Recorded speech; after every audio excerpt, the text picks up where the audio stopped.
Okay guys, make sure to like, comment, and subscribe. Now, fasten your seatbelts. Here we go. Alright guys, I'm back. It's Thursday, April 9th, and it is 11:01 p.m. Eastern Time. I'm getting a bit of a late start tonight. Yeah, I say that like it's unusual.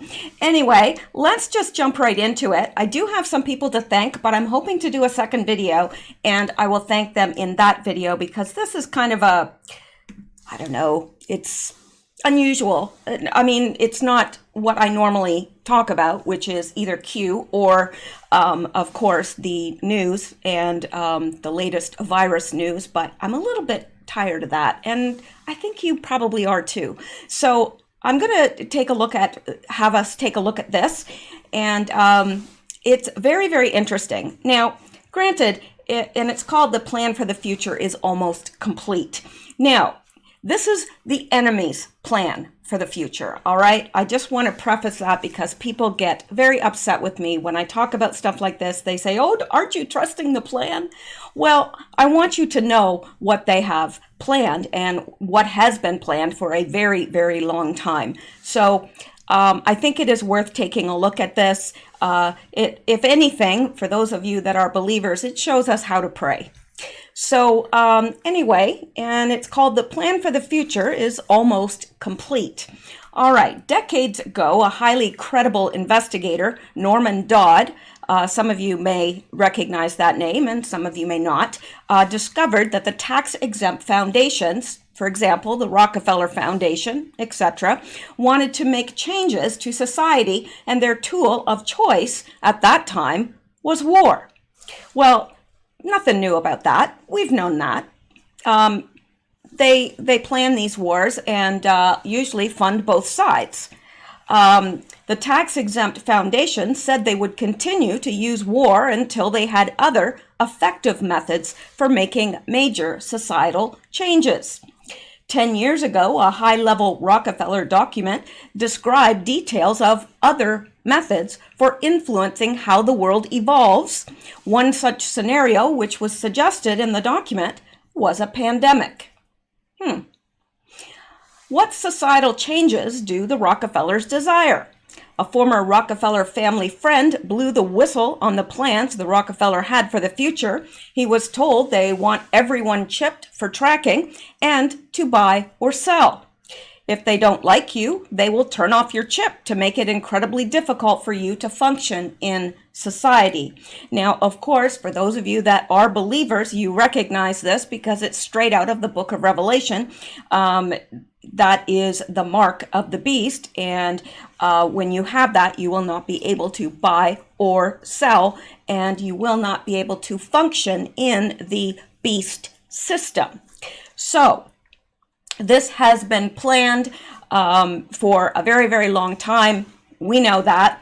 Anyway, conclusion, and this is kind of just a synopsis of what we're going to be going over. Conclusion, the Rockefellers no longer rely on war to make changes in the world. Now they have other tools at their disposal, such as pandemics. Their goal is to take away our freedoms. Then, if we want them back, we'll be forced to receive vaccines to gain a digital certificate of movement, which allows us to be tracked on 5G control grids. Over time, it will be placed onto a chip, which will be hard to avoid. But then society will be cashless, making life without a chip a struggle almost impossible. Chief suspects for causing this pandemic, Rockefeller family and their many proxies. All right. Now, I feel like I have lipstick on my teeth, but that is neither here nor there. But if you see lipstick on my teeth, well, ignore it. Now, who is Norman Dodd? That's the question. Well, let's take a look and find out. This is the Wikipedia page. Of course, there are far more detailed, there's far more detailed information out there, but this just gives us a quick and dirty overview of him. Norman Dodd, June 29th, 1899 is when he was born. It's a long time ago, to January 1987. He was born in New Jersey, was a bank manager, a banker or a bank manager, worked as a financial advisor, and served as chief investigator in the 1953 U.S. Congressman B. Carroll Reese Special Committee on Tax-Exempt Foundations, commonly referred to as the Reese Committee. He was primarily known for his controversial investigation into tax-exempt foundations. Norman Dodd was interviewed by the journalist J. Edward Griffin, and you probably noticed that, or you probably are very aware of that name. That's probably very familiar to you. If it isn't, you should become familiar with it because he's written some great stuff and done some awesome interviews. So he was interviewed by the journalist G. Edward Griffin just before he died, and an interview documentary was produced as a result, which has gained a very wide audience in later years.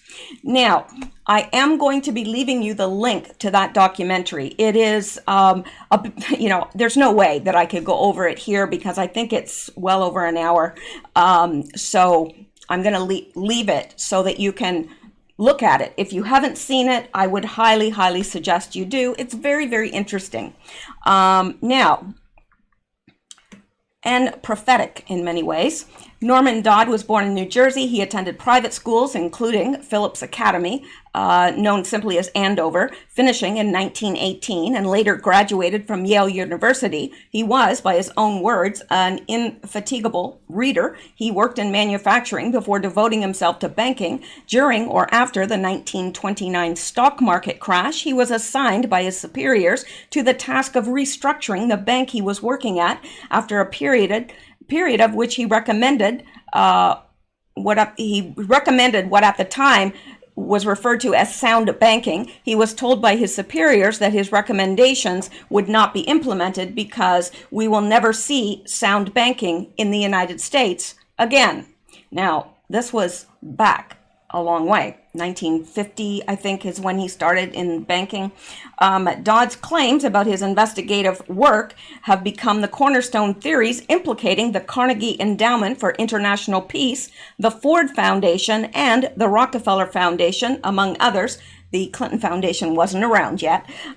He stated in his findings that many foundations were intentionally campaigning to involve the United States in such wars as World War I, and they also sought ways to wrap American teaching of history through explicit control of the education system in the United States. They always say that history belongs to the winners, because those are the ones that write the history books, because the losers are no longer around. Anyway, Renee Wormser, the legal counsel to the Rents Committee, wrote in 1958 book on the subject, "It is difficult for the public to understand that some of the great foundations which have done so much for us in some fields have acted tragically against the public interest in others, but the facts are there for the unprejudiced to recognize." I don't think it's difficult for us to understand that at all, seeing what we've seen over the last few years in following all of this. So, I don't think that I have to convince you of that at all. So let's go back now and let's look at where we were. So that is Norman Dodd, and he actually, he's the one that discovered that these tax-exempt foundations, for example, the Rockefeller Foundation, wanted to make these changes to society. And their tool at that time was war. Now, not so much. Maybe in later years, well, not maybe, we know this for a fact because we have the documents, they wanted to use a pandemic. All right, let's go on now. This interview, and again, I am going to link to it. I can't really, link to it now because there's no way we can sit here for that long and watch it. Let me see here. Let me go here, and I'll show you the interview. Anyway, it's this. It's old. Norman Dodd, Tax-Exempt Foundations, Manipulating Politics and Culture. So, unfortunately, it really doesn't have that many views, and it should. It really should. So anyway, this is it. And who Amadeus Legend is the one that uploaded it. Only has 124 subscribers, so probably isn't real prolific on YouTube. But this is a very good interview, and it's 52 minutes and 23 seconds. So I said over an hour. It's not, it's 52 minutes, but well worth your time. Okay, now let's go back. And so the interview with the late Norman Dodd was already viewed as one of the most important on the internet. If you haven't seen it before, you really must add it to your list. Dodd was the chief investigator of the Reese Committee. His job was to investigate the tax-exempt foundations, e.g., Rockefeller Foundation, and to find out what they were actually up to. Well, maybe a better way to put it was to find out what they were really up to. In the interview, he explains that the foundations are there to make changes in the world and that the only way they know how to make changes is through war. So their job is really to start wars. Since war was the only effective method they knew, they would continue to use it until they had other equivalently effective methods. 10 years ago, the Rockefeller Foundation released a scenario document. And we're going to take a look at that in a second. Page 18 is what we're going to be looking at, where they looked into different scenarios which could influence the way in which our world evolves. One of the scenarios analyzed was, you got it, a pandemic. So what we're seeing here is that over the decades, Rockefeller Foundation has moved on. They no longer rely on war as a tool to make changes. Now they have new tools at their disposal, like pandemics, making them the chief suspects as to who has placed the world into the current scenario that we're facing. Excuse me, I've struggled with my voice again today. All right, so why don't we go ahead and take a look at this document, page 18.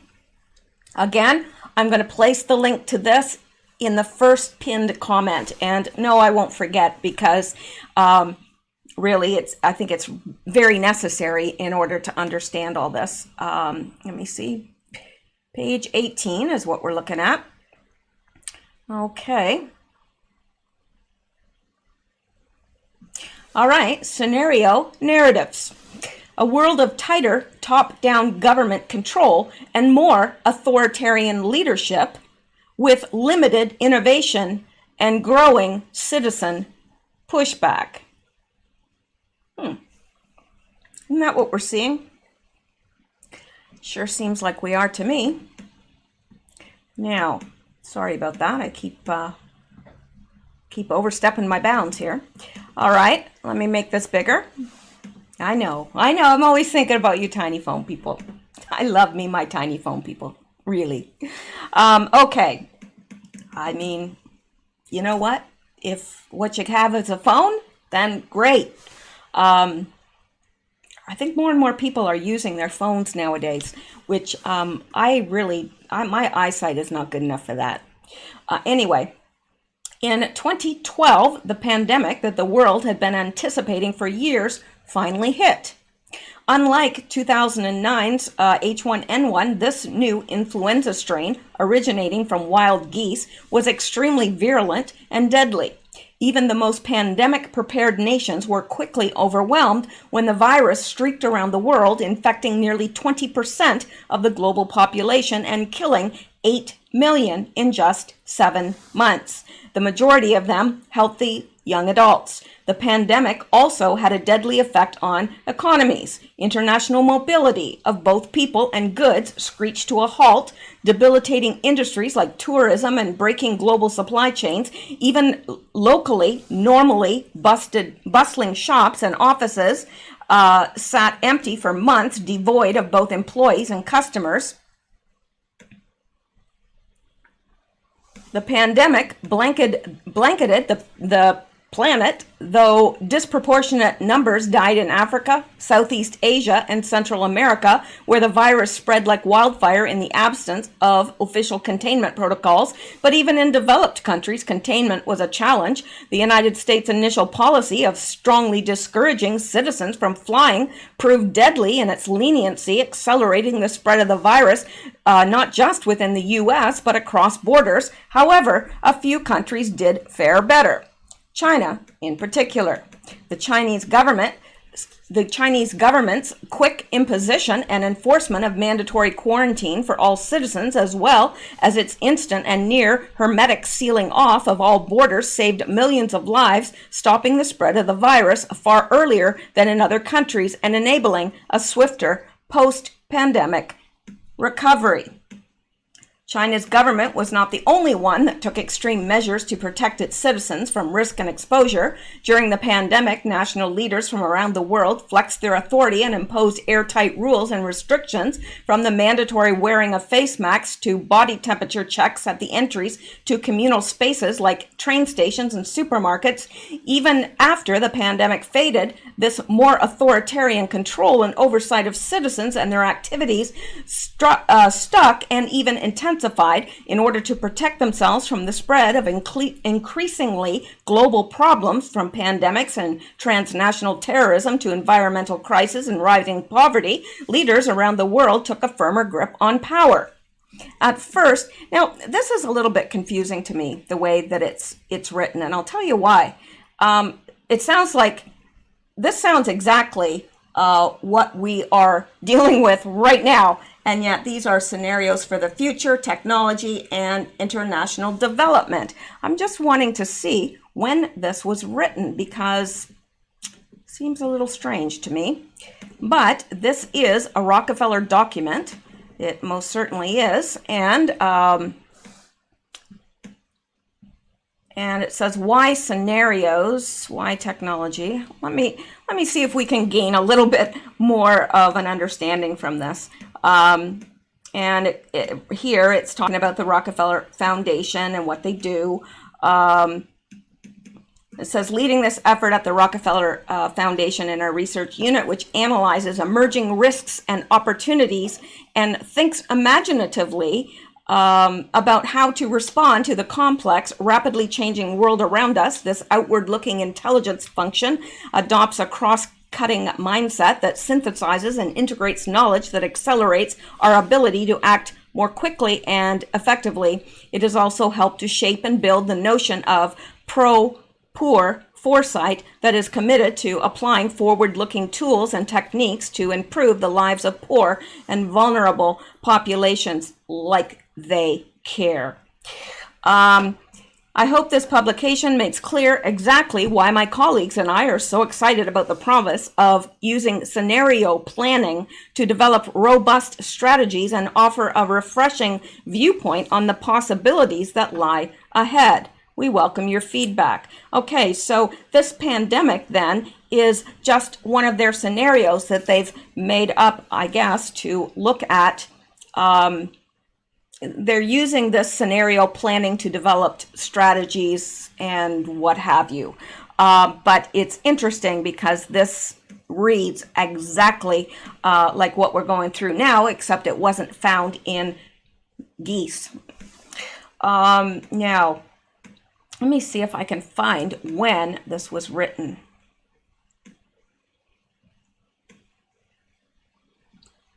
I don't really see where. I wonder if,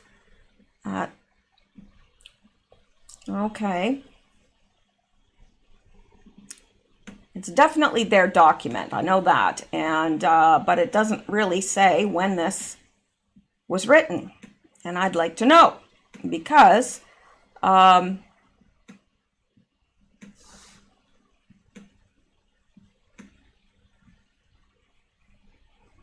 well, I don't know, but I think we need to know that, really.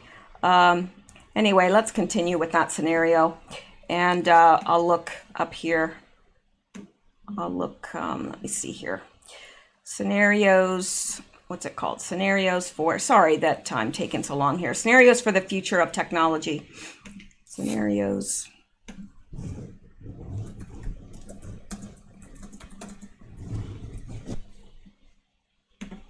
There we go. Now, 2010, this is saying. So, yeah, a long time before the virus hit. So, isn't that interesting? Now, let's go back and take a look here at what we were looking at. I'm sorry, but I really want to make sure that everybody understands. And, you know, if I'm having questions, I'm quite sure you're having questions as well. All right. So let's go down to 18 again.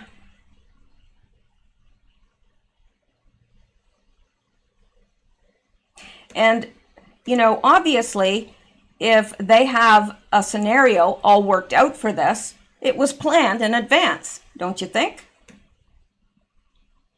I sure do. I mean, I'm convinced of it anyway. I mean, even without this evidence, I'm convinced of it.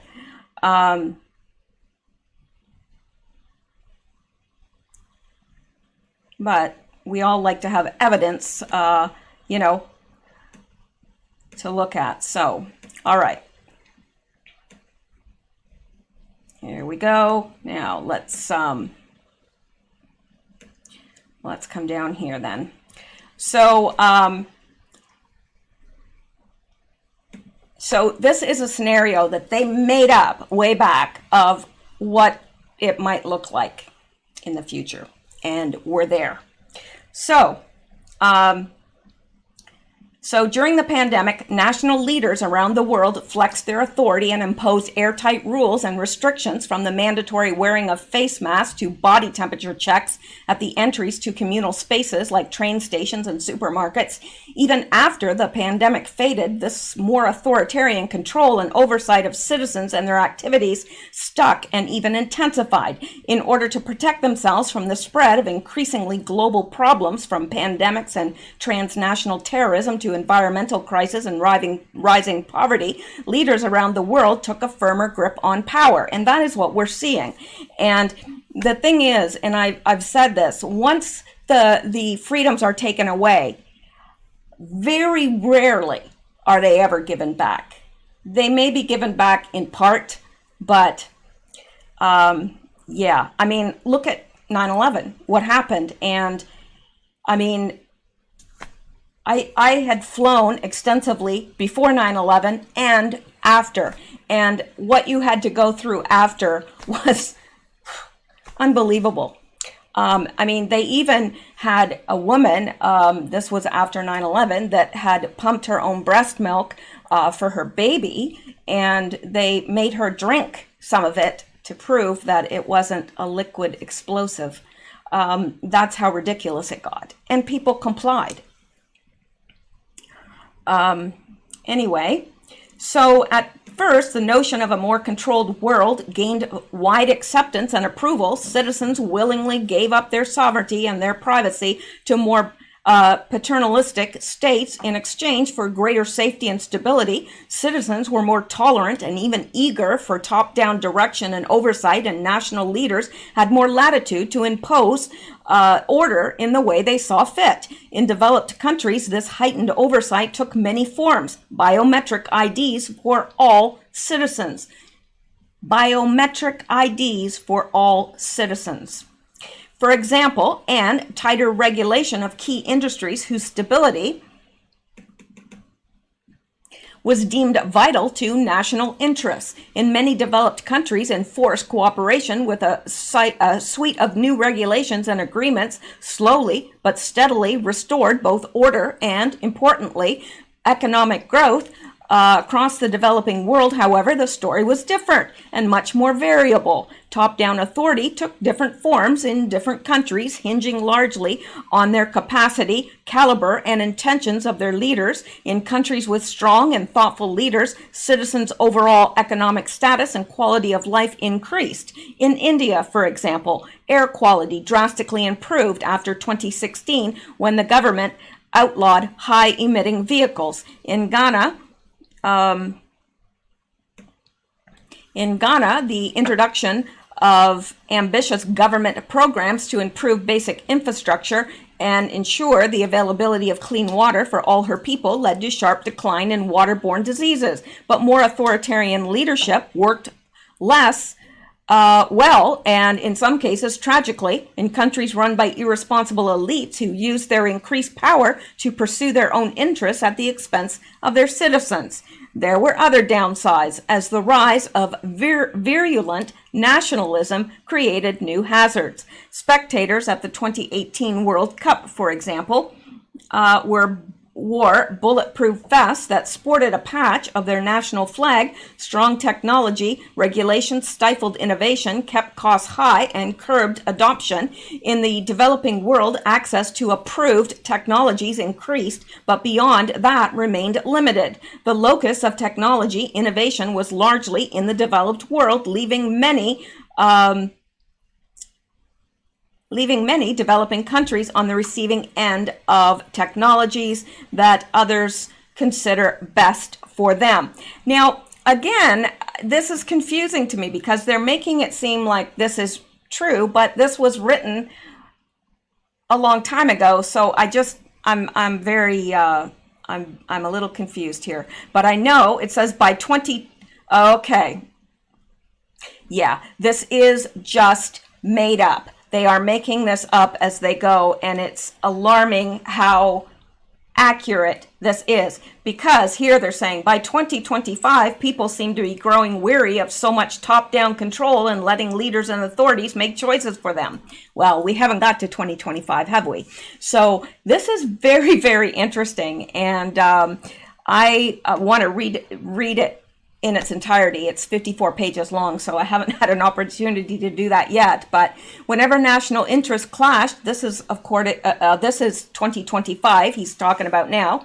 And it's interesting because this is reading exactly just as if it's prophetic. And yeah, well, it can be prophetic when it's called self-fulfilling prophecy. They talk about something and then they are the ones that go about making sure it's fulfilled.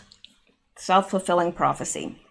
Whenever national interests clashed with individual interests, there was conflict, sporadic pushback became increased, organized, coordinated, as disaffected youth and people who had seen their status and opportunities slip away, largely in developing countries, incited civil unrest. In 2026, protesters in Nigeria brought down the government. Fed up with the entrenched cronyism and corruption, even those who liked the greater stability and predictability of this world began to grow uncomfortable and constrained by so many tight rules and by the strictness of national boundaries. The feeling lingered that sooner or later, something would inevitably upset the neat order that the world's governments had worked so hard to establish. It's hard to believe, isn't it, that someone actually sat and wrote this out. And really, I mean, I don't know what's going to happen in 2025, and nobody does, not even the Rockefellers. Yeah, it is so much what we're facing now. So the catalyst to all this is what? The pandemic. That's what they're using instead of war to control us, to bring about their new world order, to tighten control on countries. Even if there's not a new world order yet, that's the goal. That's where we're moving towards, according to these people. And I believe that because that's exactly what the Bible says. But yeah, it just extremely, extremely interesting. And here, and it's interesting because I think they wanted this virus. I think we're a little bit behind in all this because this is I mean, we're not, because here it says Italy addresses imminent caregiver gap with robots. Well, to my knowledge, that hasn't happened. Vietnam to require a solar panel on every home. And this brings us all the way up to 2030. And we all know, if you have, I probably need to do a show on that for those of you that are not familiar with Agenda 2030. It's quite alarming.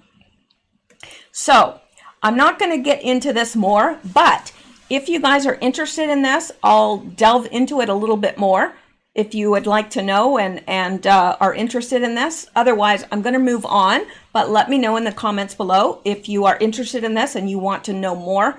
I will certainly comply. Absolutely. All right, now let's go back to where we were. So, so this is 10 years ago. 10 years ago, so that would have been 2010. So, right. It just, when I was reading it, I started to doubt that because I thought, man, this sounds like this couldn't have been written in then, because it's like it's talking about the future as if we're there. Even 2025, it talks about it like it's happened. So, yeah, very interesting. So where they looked into different scenarios which could influence the way in which our world evolves. One of the scenarios analyzed was a pandemic. So what we're seeing here is that over the decades, the Rockefeller Foundation has moved on. They no longer rely on war as a tool to make changes. Now they have new tools at their disposal, like pandemics, making them the chief suspects as to who has placed the world into the current situation. All right, now you may be wondering what kinds of changes the Rockefellers want to make to society. Well, one of their former friends blew the whistle in a video of similar importance to the Dodd interview. Aaron Russo, you've probably seen that one. I think everybody has seen that one, but if not, I'll leave the link to that as well. Very, very good video. Aaron Russo was a filmmaker and a close friend with one of the Rockefellers. Aaron was told their secret plans for the world, which included everyone being microchipped in a cashless society where one requires an implanted microchip for buying and selling. If the powers that be didn't like what you were doing, they could switch off your chip, making it almost impossible for you to function in society. So, as Bill Gates, who was allied with the Rockefellers, by the way, recently admitted on Reddit, the plan is for people to have digital certificates of movement. Germany is calling them antibody certificates. It's very easy to see how these digital certificates of movement initially on your smartphone will eventually be installed on implanted microchips in case you lose your phone, or for your convenience, they will say. You won't be allowed in society without one, as they will claim you may spread a virus. For you to be allowed out in public, they will force you to have this, which also means receiving the vaccines and whatever ingredients eugenics enthusiast Gates and the Rockefellers decide to put in them. And we know that that's coming. That's what people are already talking about, right? And Bill Gates has already said that.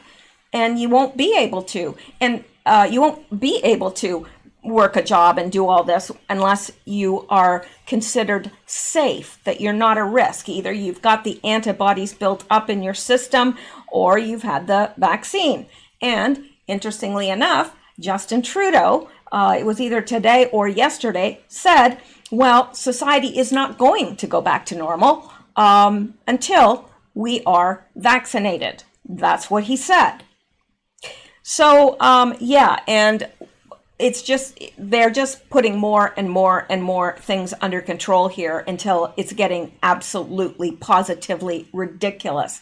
I feel like a circus monkey, stand here, don't stand there. No, you're too close. You're, just ridiculous. Only a certain few number of people are allowed in the supermarket and everybody lines up in the cold to get in, waiting for somebody to come out so the next person can go in. It's crazy. It's crazy because, well, at first I didn't think it was crazy. Now I do. I changed my mind. And I'm a woman. I'm entitled to do that.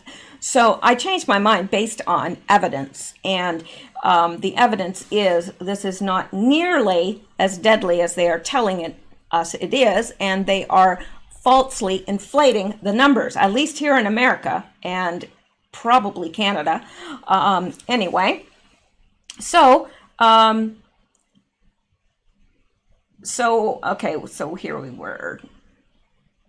And Germany is calling them antibody certificates. It's easy to see how these digital certificates of movement. We already read this chapter. I'm sorry. Or that paragraph rather, not chapter. Last but not least, the 5G control grid, which is being rapidly rolled out, is there to track your movement by connecting with the digital certificate chip. This is why, I'm not going to say this again because they are censoring it heavily, is being prioritized despite there being so much public resistance and unknown health risks, while 4 was similar. It is nowhere near as fast and cannot make as many connections. With 5, they can track us in real time. How can the Rockefellers be stopped? The perfect thing about their plan? They can keep on attacking us with wave after wave of pandemic until we give in. That means to stop them, we need high-level people in the world to get on board, deciding enough is enough.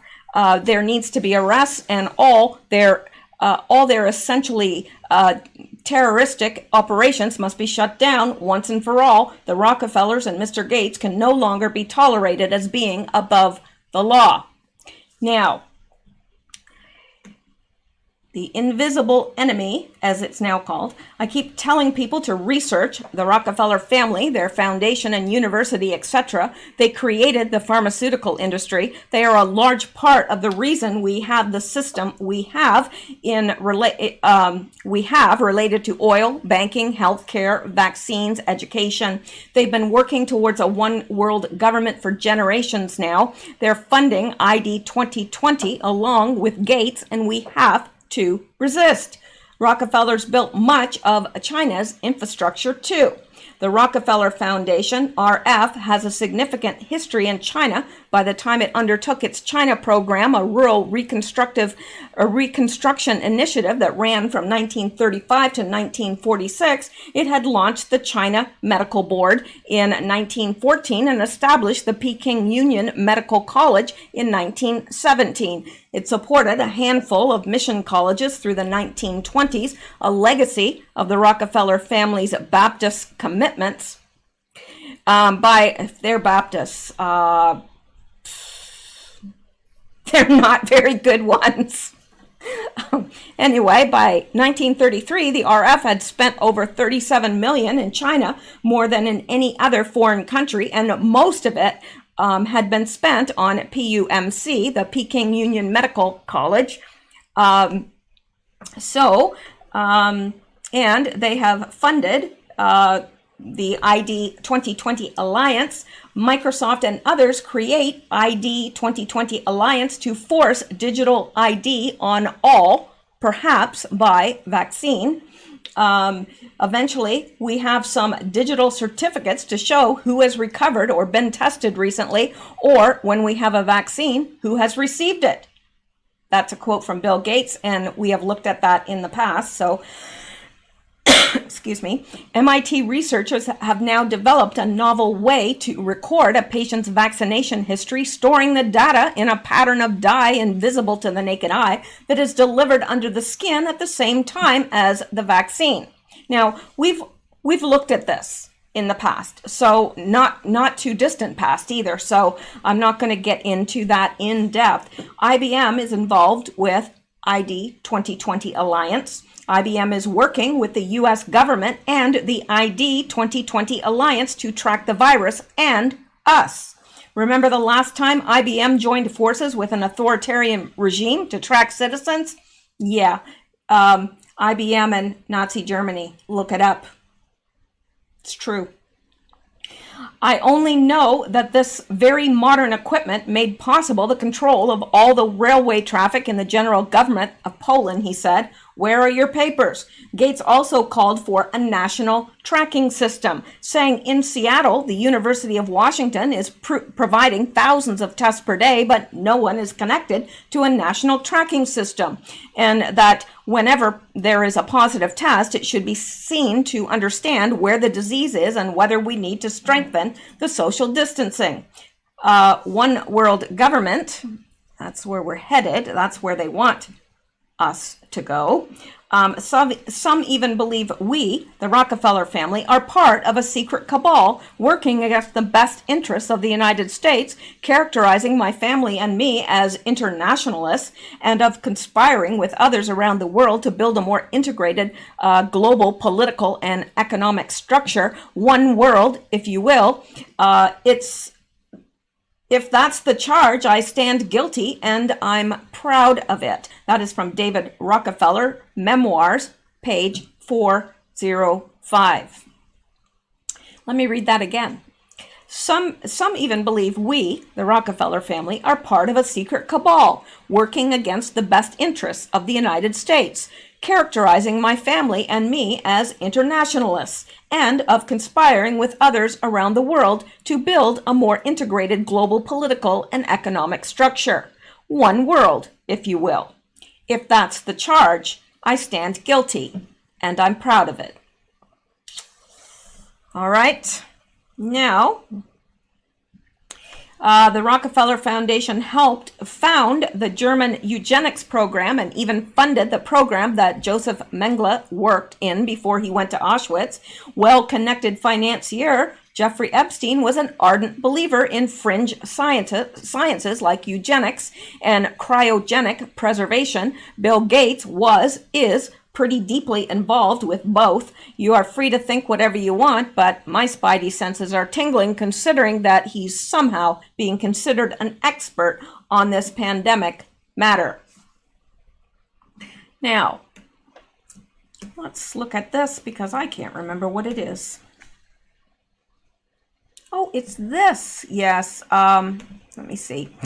MasterCard wants a cashless society to increase profit. The Rockefellers want you chipped so they can switch you off if you protest. Who is funding a farcical study to disprove the effectiveness of hydroxychloroquine against COVID-19, in which they are running it against vitamin C, another cure, pretending it is just a placebo? Who could it be who wants to trick you that there is no cure so as the pandemic fear and lockdown continues? Yeah, they're running trials, but they're running hydroxychloroquine against vitamin C. Well, the better thing to do would be to run hydroxychloroquine against nothing, because vitamin C is a cure in itself. People are getting well from, intravenous vitamin C. So, yeah. And it says, let's take a closer look. MasterCard. Okay, here's Bill Gates. His money goes into fake scientists. MasterCard goes into fake science. And let me see here. December 2018, MasterCard, Microsoft joined forces to advance digital identity innovation. And let me see here. Eventually, we will have some digital certificates to show who has recovered. Okay, we already know that. And this is Aaron Russo, former friend of Rockefeller family. Aaron Russo explains, and the whole agenda is to create a one world government where everyone has an RFID chip implanted in them. All money is to be in those chips. There will be no more cash. So, and this is ID 2020. Welcome to the New World Order. MasterCard, a cashless future. And 2010 Rockefeller Foundation paper examined how a pandemic would cause global society to evolve. All right, and this is David Rockefeller. We're on the verge of a global transformation. All we need is the right major crisis, and the nations will accept the New World Order. That's according to David Rockefeller. So, yeah. And January 2019, MasterCard and the Rockefeller Foundation announced data science for social impact with initial $50 million commitment. That is MasterCard and the Rockefeller Foundation.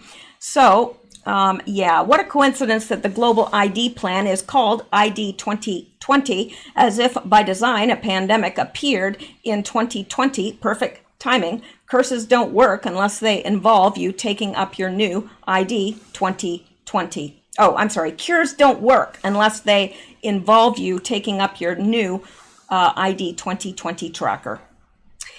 Yeah, lovely. Lovely. So, and we are almost done here. Bill Gates flew on Epstein's plane after it was publicly known Epstein was a child abuser.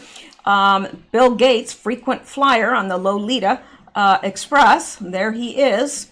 And apparently some people out there need to hear this. Bill Gates is not an authority figure. Bill Gates is not an elected servant of the public. Bill Gates has zero medical training. Bill Gates has a private financial interest in the CDC, WHO, and vaccine manufacturers like Merck. CDC is a private for-profit organization. WHO is a private for-profit organization. These organizations have no authority at all over you or your family. And this, Bill Gates, what's next for our foundation? I'm particularly excited about what the next year could mean for one of the best buys in global health, vaccines. And let's look at when he said that, December 19th, 2019. Oh, I wonder why he would be suggesting that the best buys in global health would be vaccines. Gee, strange. And Gates is funding coronavirus vaccine candidates that would compete with chloroquine, and Dr. Fauci's agency is co-partnering on the project. That's right.